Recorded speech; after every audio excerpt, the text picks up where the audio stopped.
कमलवासिन्यै नारायण्यै नमो नमः। कृष्णप्रियायै सततं महालक्ष्म्यै नमो नमः। पद्मपत्रेक्षणायै च पद्मास्यायै नमो नमः। पद्मासनायै पद्मिन्यै वैष्णव्यै च नमो नमः। सर्वसम्पत्स्वरूपिण्यै सर्वाराध्यै नमो नमः। हरिभक्तिप्रदात्रै च हर्षदात्रै नमो नमः। धनलक्ष्म्यै नमः। धान्यलक्ष्म्यै नमः। आद्यलक्ष्म्यै नमः। वीरलक्ष्म्यै नमः। विजयलक्ष्म्यै नमः। गजलक्ष्म्यै नमः। सन्तानलक्ष्म्यै नमः। विद्यालक्ष्म्यै नमः।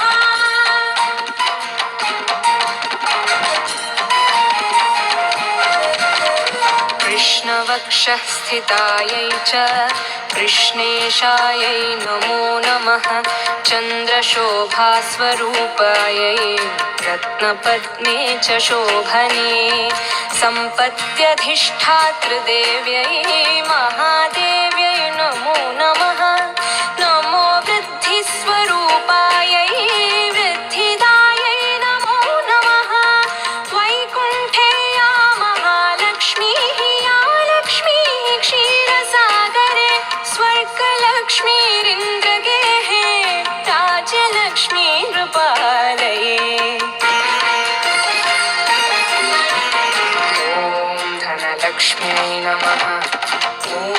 धान्यलक्ष्म्यै नमः।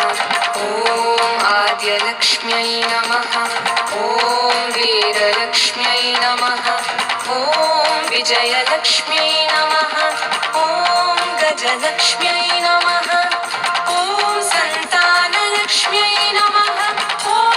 विद्यालक्ष्म्यै नमः।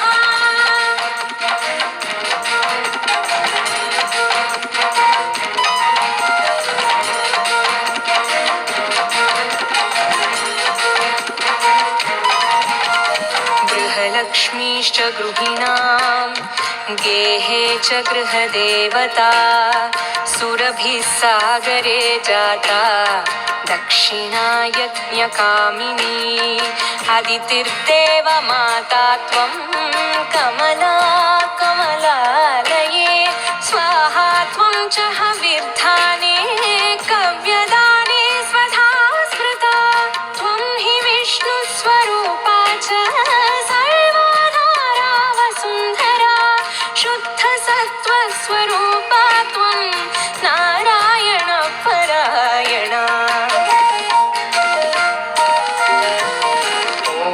धनलक्ष्म्यै नमः। धान्यलक्ष्म्यै नमः। आद्यलक्ष्म्यै नमः। वीरलक्ष्म्यै नमः। विजयलक्ष्म्यै नमः। गजलक्ष्म्यै नमः। सन्तानलक्ष्म्यै नमः। विद्यालक्ष्म्यै नमः।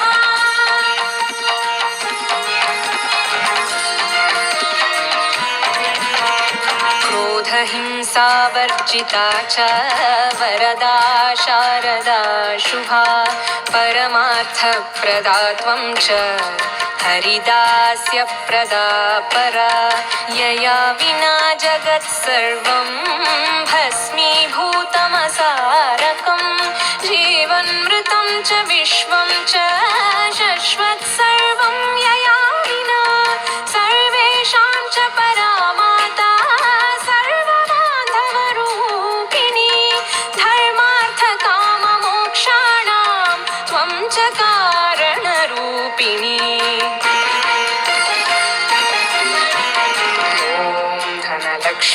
नमः ॐ धान्यलक्ष्म्यै नमः ॐ आद्यलक्ष्म्यै नमः ॐ वीरलक्ष्म्यै नमः ॐ विजयलक्ष्म्यै नमः ॐ गजलक्ष्म्यै नमः ॐ सन्तानलक्ष्म्यै नमः ॐ विद्यालक्ष्म्यै नमः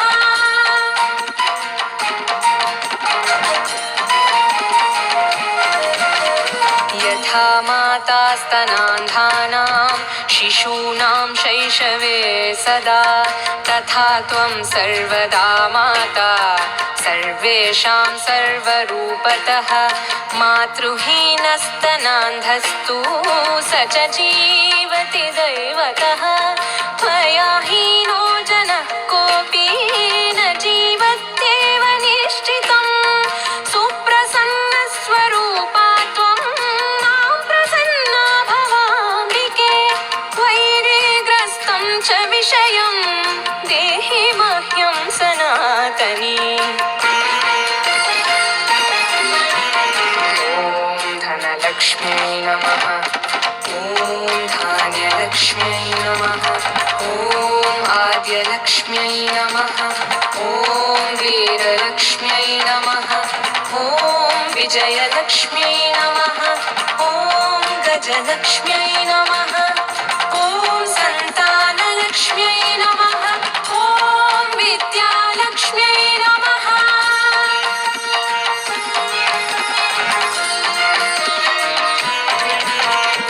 अहं यावत् त्वया हीनः बन्धुहीनश्च भिक्षुकः सर्वसम्पद्विहीनश्च तावदेव हरिप्रिये राज्यं देहि श्रियं देहि बलं देहि सुरेश्वरी कीर्ति देहि धनं देहि यशो मह्यं च देहि वै कामं देहि मतिं देहि भोगान् देहि हरिप्रिये ज्ञानं देहि च धर्मं च सर्वसौभाग्यमीप्सितम्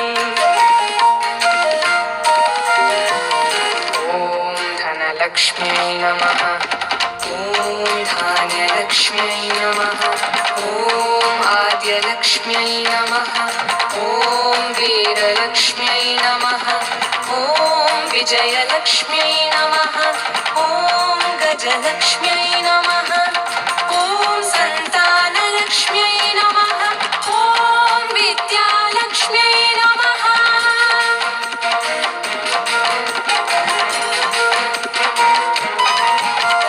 प्रभावं च प्रतापं च सर्वाधिकारमेव च जयं पराक्रमं युद्धे परमैश्वर्यमैव च इत्युक्त्वा च महेन्द्रश्च सर्वैः सुरगणैः सह प्रणमाम साश्रुनेत्रो मूर्ध्ना चैव पुनः पुनः ब्रह्मा च शङ्करश्चैव शेषो धर्मश्च केशवः सर्वे चक्रुः परिहारं सुरार्थे च पुनः पुनः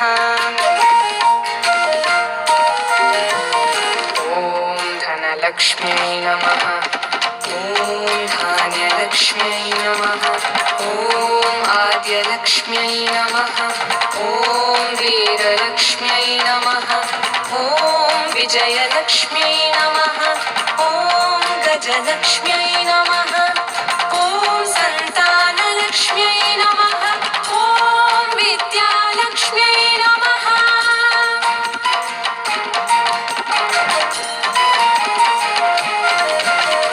देवेभ्यश्च वरं दत्त्वा पुष्पमालां मनोहरं केशवाय ददालक्ष्मीः सन्तुष्टा सुरसंसदि ययुदैवाश्च सन्तुष्टाः स्वं स्वं स्थानं च नारद देवी ययौ हरेः क्रोडं दृष्टा क्षीरोदशायिनः ययतुश्चैव स्वगृहं ब्रह्मेशानि च नारद दत्त्वा शुभाशिषं तौ च देवेभ्यः प्रीति भक्तिपूर्वकम्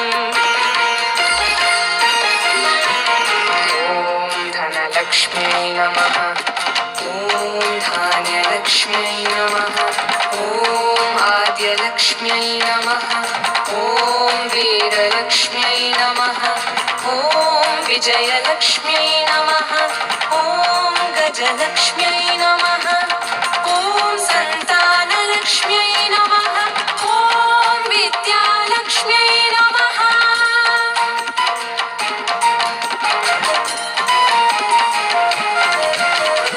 इदं स्तोत्रं महापुण्यं त्रिसन्ध्यं यः पठेन्नरः कुबेरतुल्यः स भवेत् राजराजेश्वरो महान् सिद्धस्तोत्रं यदि पठेत् सोऽपि कल्पतरुर्नरः पञ्चलक्षजपेनैव स्तोत्रसिद्धिर्भवेन्द्रणाम् सिद्धस्तोत्रं यदि पठेत् मासमेकं च संयुतः महासुखी च राजेन्द्रो भविष्यति न संशयः सिद्धस्तोत्रं यदि पठेत् मासमेकं च संयुतः महासुखी च राजेन्द्रो भविष्यति न संशयः।